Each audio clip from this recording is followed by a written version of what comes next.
Hey everybody, if you want to continue to learn about Donald Trump's mental health, please make sure to follow along and share. I've said as loudly as I can since 2017. He's a malignant, narcissistic sociopath in cognitive decline, and his behavior is only going to get worse.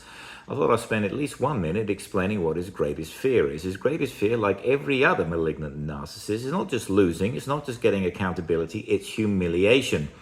Remember, everything they do is a false construct. Nothing is real, and he's done this for his entire lifetime.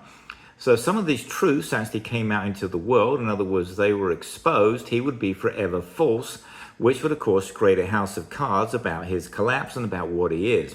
This fixation, for example, on the Epstein files and his frantic flailing behavior to distract and deflect from them is a prime example. For example, attacking Venezuelan fishing boats. Narcissistic collapse is when he continues to keep losing more energy than he actually acquires.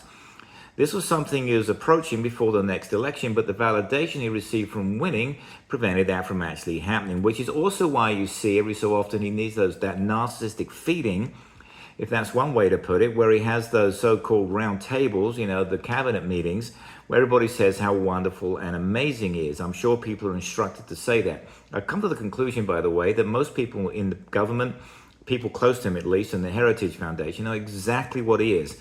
They know he's a malignant narcissist, they know he's not particularly smart, and they know he has dementia, and they also know he's going to get worse, and they know he's dangerous. But in the end of the day, they actually don't care, because the Heritage Foundation is getting what they want from Russ Voigt and those types of people who are also very dangerous. I called him evil the other day. And the people around the table, well, they get a sense of power, and maybe they'll accomplish something in their lives and end up on Fox News.